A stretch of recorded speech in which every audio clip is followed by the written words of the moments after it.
이기는 사람이 버티는 게 아니라 버티는 사람이 이긴다. 이기는 사람이다. 이런 말이 많이 있죠. 그래서 인생에 있어서 포기하지 않는 것은 매우 중요합니다. 이렇게 포기하고 싶을 때가 많이 있잖아요.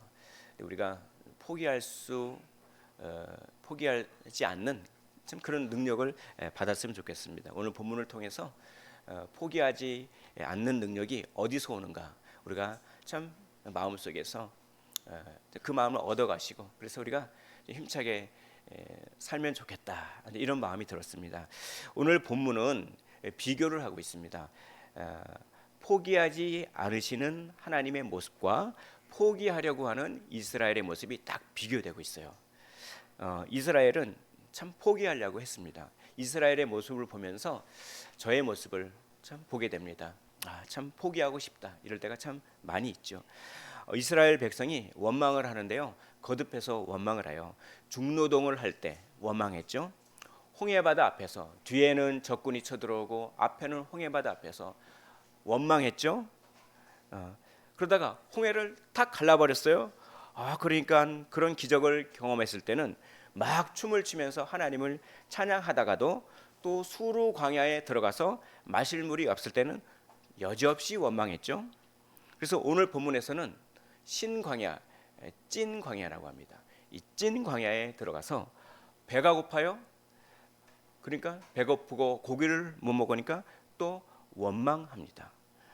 그래서 오늘 읽은 출애굽기 16장 3절에 이렇게 돼 있어요. 너희가 이 광야에서 우리를 인도해 내어 이 온 회중이 줄여 죽게 하는도다 라고 하면서 막 원망으로 시작해서 원망으로 끝나는 인생 같습니다. 근데 이제는 원망에서 한 발짝 더 나아가요. 여러분 원망을 계속 하시잖아요. 그럼 원망에서 끝나지 않아요. 원망은 그렇죠? 한 발짝 더 나아갑니다. 그래서 원망을 계속 하시면 이걸 하게 돼요. 노예로서 학대받던 애굽 시절을 그리워하는 거죠. 우리가 애굽 땅에서 고기가마 곁에 앉아 있었던 때와 떡을 배불리 먹던 때에 여호와의 손에 죽었더라면 좋았을 것을 하면서 16장 3절에 이렇게 얘기하잖아요. 그러니까 차라리 그때는 고기를 먹을 수 있었고 떡을 먹을 수 있었고 배부르게 먹을 수 있었는데 거기서 죽었더라면 좋았을 텐데 노예라도 좋다. 거기서 배불리 먹었던 거기로 돌아가고 싶다라고 하면서 가나안 땅에 들어가려고 하는 거룩한 목표를 포기하려고 합니다. 그러니까 원망을 계속하면 원망에서 그치는 것이 아니라 원망이 자라나서 포기로 인도하게 되는 거죠. 이렇게 이스라엘은 포기하려고 했습니다. 그러나 하나님은 오래 참으십니다. 원망하는 이스라엘을 책망하지 않으세요. 그들의 문제를 해결해 주십니다. 홍해바다 때문에 원망하면 홍해바다를 갈라주시고 쓴물 때문에 원망하면 쓴물을 단물로 바꿔주시고 그리고 목마르다고 엘림이라고 하는 곳에서는 풍성한 물을 공급하시고 또 배고프다고 하니까 너는 왜 이렇게 원망만 하냐? 저 같으면 책망했을 텐데 책망 안 하고 오래 참으시고 만나와 메추라기를 먹이시는 거죠.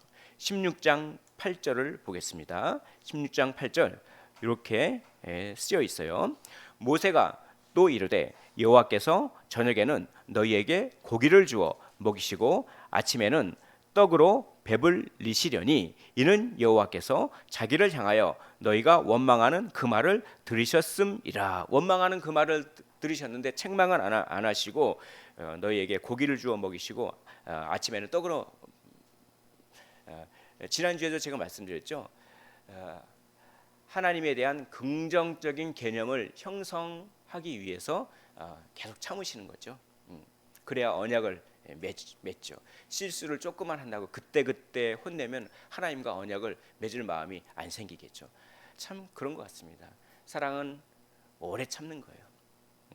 그러면서 오래 참는 건데 그래도 계속 원망하잖아요. 그래도 또 참으세요. 그러면서 이 가나안에 들어가기까지 40년간 만나를 멈추지 않는 거죠. 그래서 출애굽기 16장 35절 한번 보겠습니다. 제가 읽어보겠습니다. 이런 말씀이 있습니다. 이스라엘 자손이 40년 동안 만나를 먹었으니 곧 가나안 땅 접경에 이르기까지 그들이 만나를 먹었더라. 계속해서 참으시는 거죠. 근데 하나님은 더 나아가 단지 오래 참으시기만 하는 것이 아니라 적절한 시험을 주시는 겁니다. 그러니까 수르 광야에서는 쓴 물을 만나게 하시는 거예요. 그게 출애굽기 15장 25절에 그렇게 있어요. 모세가 여호와께 부르짖었더니 여호와께서 그에게 한 나무를 가리키시니 그가 물에 던지니 물이 달게 되었더라. 거기서 여호와께서 그들을 위하여 법도와 율례를 정하시고 그들을 시험하실세. 나사라고 하는 시험한다라고 하는 거죠. 적절한 시험을 주셔서요. 단지 오래 참지만 않으시고 또 오늘도 시험을 하세요. 오늘 본문에도 먹을 만큼만 거두고 남기지 말라. 만나를 한 사람당 한 오멜씩만 먹어라. 한 오멜은 4리터 정도 됩니다. 4리터. 그러니까 1리터짜리 콜라병 4개 정도. 만나는 과자 같은 거잖아요. 그래서 16장 16절 보겠습니다. 이렇게 써 있습니다. 여호와께서 이같이 명령하시기를 너희 각 사람은 먹을 만큼만 이것을 거둘지니 곧 너희 사람 수요대로 한 사람의 한 오멜씩 거두되 각 사람이 그의 장막에 있는 자들을 위하여 거둘지라 하셨느니라 라고 합니다. 그리고 여섯째 날에는 한 사람당 2오멜씩 줘요. 그 대신 일곱째 날에는 거두러 가지 말라는 거예요. 안식일을 지키게 하기 위해서. 이게 시험 문제였어요. 이 시험 문제에 통과했을까요? 통과하지 않았을까요? 통과하지 않았지요. 그냥 뭡니까? 만나를 갖다가 남겨두지 말라고 그랬는데 남겨뒀어요. 내일 먹을 것. 그러니까 남겨둔 게 다 벌레로 바뀌었잖아요. 그러니까 하나님을 의지하지 않은 거예요. 내일 하나님께서 주시겠다고 하는 믿음이 없는 거예요. 그러니까 다 남겨두는 거죠. 하나님께서 매일 일용할 양식을 공급하는데 그 시험 문제에 또 그냥 떨어져 버렸어요. 그랬는데도 하나님은 책망하지도 않고 내가 너희를 몇 번이나 참아야 되느냐 이렇게 하지도 않고 계속 40년간 만나를 주신 거죠. 참 오래 참으시죠. 그러면서 단지 참으시기만 하는 것이 아니라 시험 문제를 주신 거예요. 이건 뭐냐? 이거는 바로 이스라엘 백성을 성장시키게 하기 위해서 그렇습니다. 이스라엘 백성을 자라게 하시기 위해서. 그러니까 거룩한 백성과 제사장 나라로 자라게 하기 위해서 단지 참으시는 것이 아니라 적절한 시험 문제를 주시는 거죠. 하나님은 하나님을 사랑하는 자녀에게 적절한 시험 문제를 주세요. 그래서 그 시험 문제를 우리가 풀면서 우리의 영적인 근육이 자라나는 거죠. 하나님께서 우리를 사랑하지 않으신다면 아무런 고난도 주시지 않을 것입니다. 가장 불쌍한 사람은 무엇입니까? 너무나 하는 일마다 잘 돼서 하나님이 필요 없는 사람은 가장 불쌍한 사람이죠. 그래서 하나님을 믿을 생각도 못하고 죽는 순간 영원한 사망에 빠지게 되는 것이죠. 그래서 하나님은 적절한 시험을 주셔서 이스라엘을 자라게 하시는 겁니다. 그것은 뭐냐? 하나님은 이스라엘을 포기하지 않으신다 이런 뜻입니다. 이스라엘 백성은 포기하려고 그랬어요. 다시 애굽으로 돌아가려고 했어요. 가나안 땅이라고 하는 거룩한 목표를 포기하려고 했어요. 그러나 하나님은 오래 참으실 뿐만 아니라 적절한 시험 문제를 주시면서 그렇죠? 포기하지 않으셨습니다. 하나님은 여기 계신 모든 분들을 포기하지 않으시는 줄로 믿으시기를 원합니다. 우리가 정말 이것을 믿을 때 우리는 세상을 이길 힘이 있다라고 하는 그런 교훈을 우리가 받게 되는 것입니다. 원망한다고 포기하지 않고 우리가 죄짓고 연약하다고 해서 우리를 포기하지 않습니다.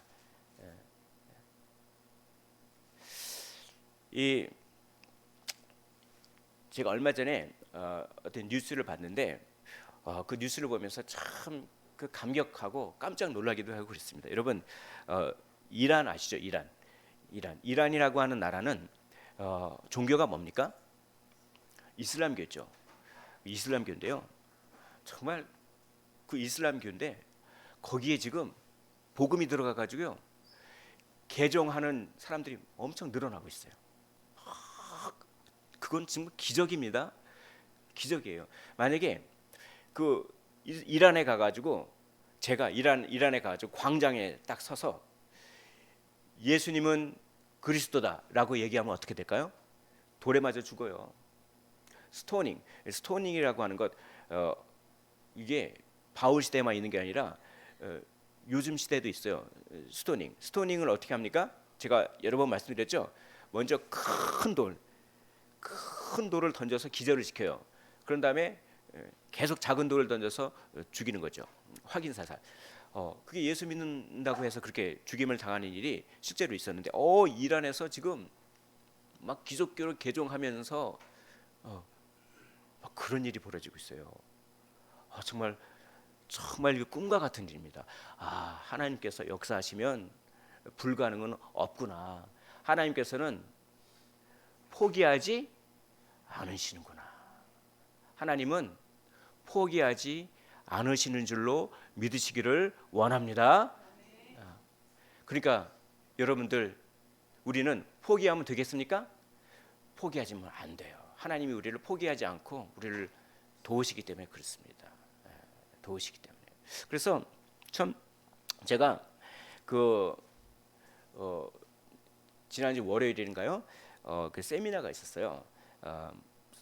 학술 세미나가 있어서 거기 참여를 했는데, 그 오래간만에 아주 진짜 너무 반갑게 저를 알아봐 주시고 오래간만에 그 우크라이나 선교사님을 만났어요. 그래서 제가 평소에도 지금 러시아하고 우크라이나 전쟁이 있잖아요. 그래가지고 평소에도 걱정이 돼서 기도도 하고 그랬는데 때마침 그 선교사님을 만나서 고려인 사역도 왔어요. 고려인 사역이 우크라이나에 옛날에 우리 고려인들이 끌려갔잖아요. 생긴 게 우리 조선 똑같아요. 우리 러시아 횡단 열차를 갖다가 하다가, 그렇죠? 그냥 떨어뜨려 놓은 거예요. 우크라이나 지역. 죽으면 죽고 살려면 살라 이렇게. 우리나라 우리 민족이잖아요. 우리 민족. 그분들이 어떻게 살아나가서 교회를 이루고 선교사님 교회를 세우고, 그렇죠? 아무튼 근데 그 우크라이나 전쟁이 있어가지고 이렇게 이제 제가 걱정됩니다. 그렇게 했더니 그래서 계속 전쟁이기 때문에 계속 거기에 오래 머무를 수는 없고 2달에 한 번씩 왔다 갔다 합니다. 그렇게 얘기하더라고요. 근데 지난번에는 들어가서 이제 자기가 있는 교회에 들어가는데 자기 옆에 미사일이 떨어졌다는 거예요. 미사일이 떨어졌어요. 이렇게 그 후원 물자를 싣고 가는데 미사일이 떨어진 거예요. 그래서 제가 그랬죠. 그러면 조금 한 몇 년간 한국에 좀 나와 계셔야 되지 않습니까? 자기는 그러고 싶대요. 그러고 싶은데 애들 때문에 가야 돼요. 그래서 이번에 20 며칠 날 들어가신다고 그랬더니 그 애들이 고아예요. 한 5살, 6살짜리 아이들 사진을 보여주는데요. 그 아이들이 눈에 밟혀서 들어가야 된답니다. 그 아이들이 아버지는 끌려갔어요. 전쟁 때문에 군대에 끌려갔어요. 그리고 엄마는 먹고 살려고 딴 데로 갔어요. 할머니 밑에서 있거나 아니면 고아거나. 근데 그 아이들이 그네 타고 노는데 폭탄이 막 떨어져요. 동영상으로 찍은 것도 보여주더라고요. 아이들 때문에 들어가야 돼요라고 하는 말이 제 마음에 울렸습니다. 포기하지 않는 거죠. 포기하지 않는 거죠. 하나님께서는 포기하지 않는다고 하는 강력한 증거를 우리에게 보여주셨습니다. 그것이 무엇입니까? 예수 그리스도의 십자가. 만약에 하나님께서 우리를 포기하셨다면 니네가 죄졌으니까 니네가 책임져. 니네가 죄졌으니까 니네가 지옥 가.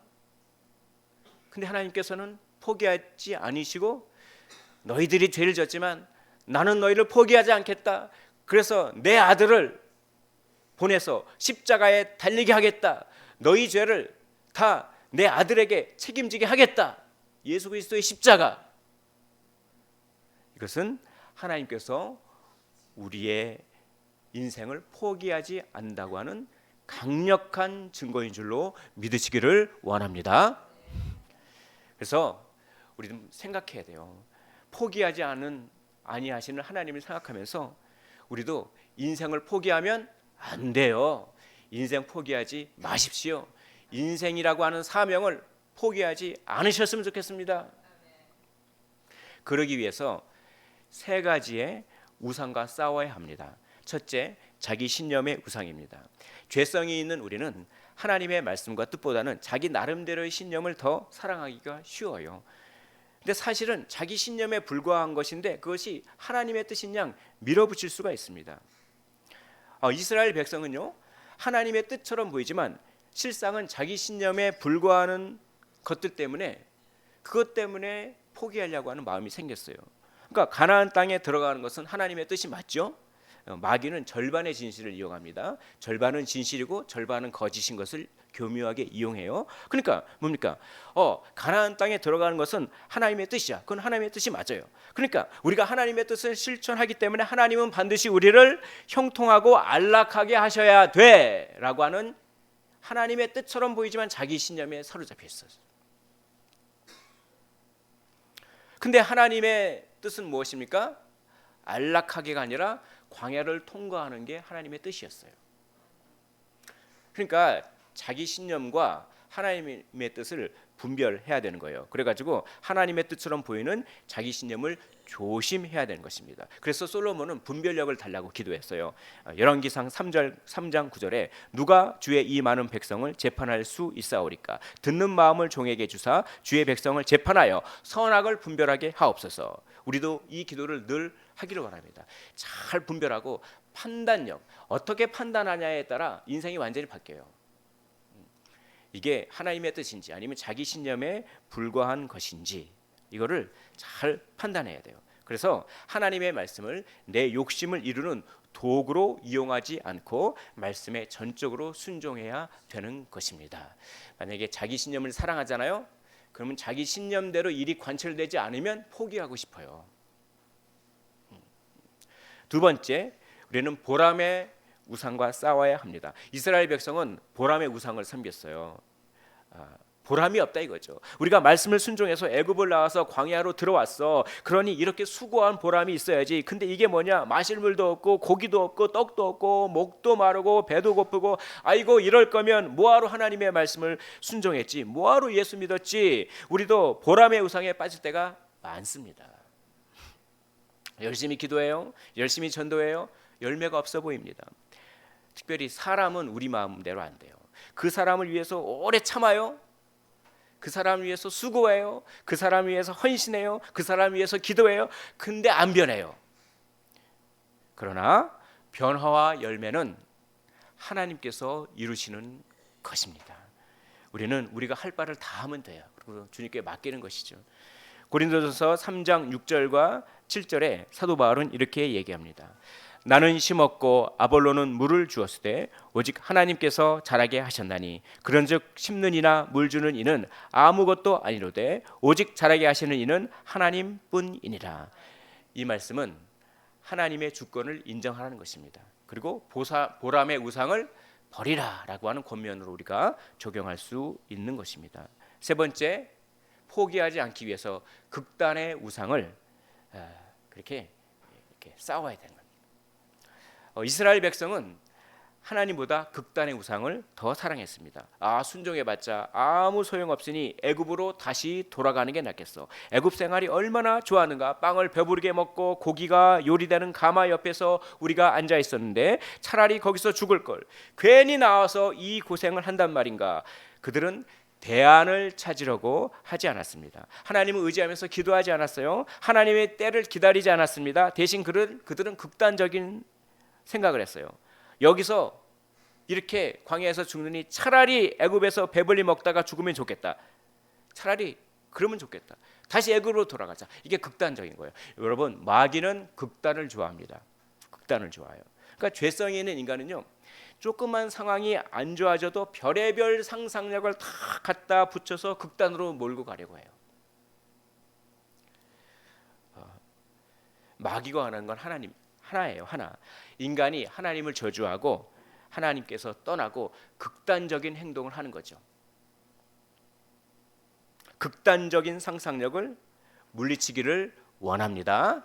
어떻게 해요? 시편 42편 5절과 시편 42편 11절 두 말이 똑같은 말을 두 번이나 반복해서 이렇게 얘기합니다. 내 영혼아, 내가 어찌하여 낙심하며 어찌하여 내 속에서 불안해하는가? 너는 하나님께 소망을 두라. 그가 나타나 도우심으로 말미암아 내가 여전히 찬송하리로다. 이 굉장히 특별한 표현입니다. 시인은 자기 영혼에다가 대고 명령을 하는 겁니다. 그러니까 이 극단적인 상상력이 들 때마다 우리도 우리의 영혼에다가 대고 명령을 하셨으면 좋겠습니다. 이렇게 명령하는 거죠.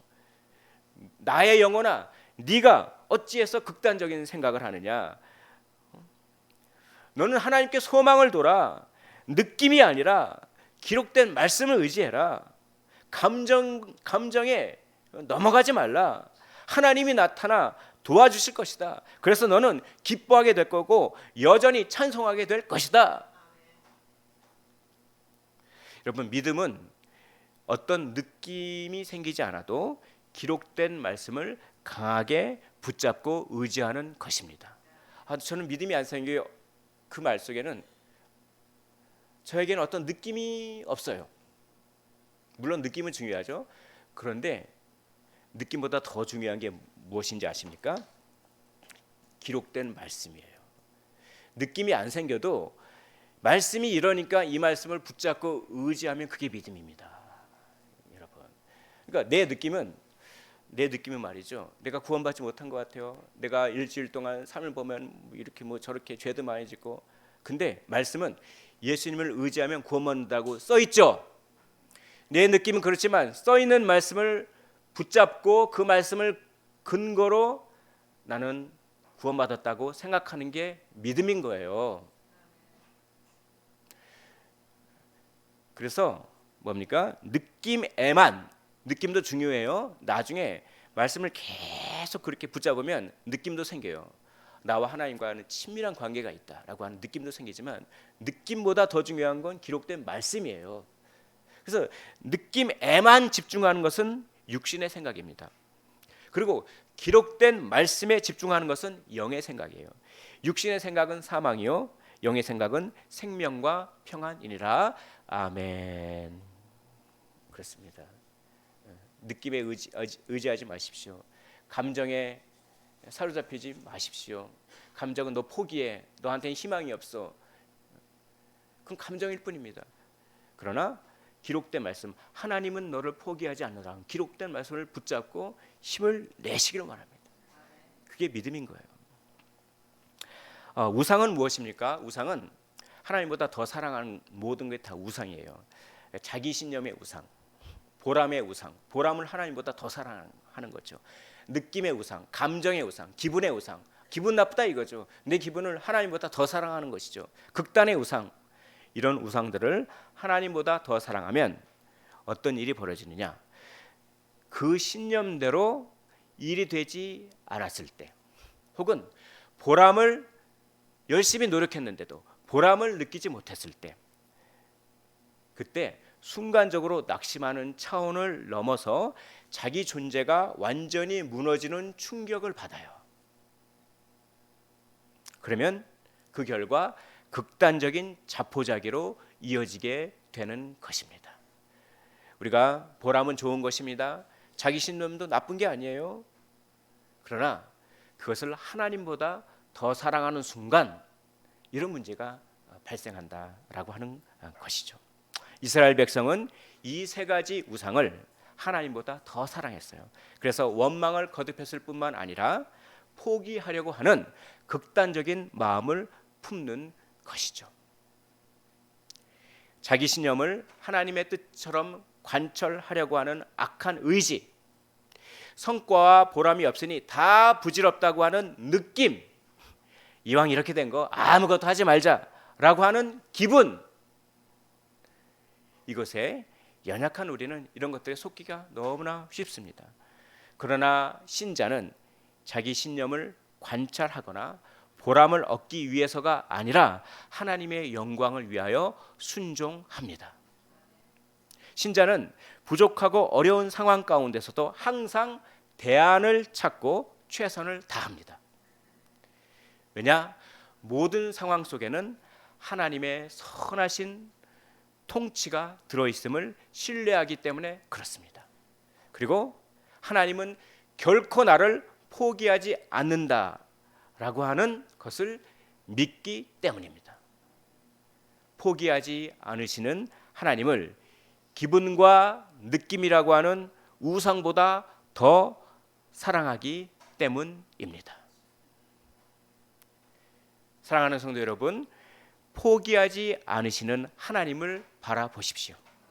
우리를 포기하지 않으시고 우리를 구원하시기 위해 자기 아들을 십자가에 못 박히도록 내어주신 하나님의 사랑을 생각하십시오.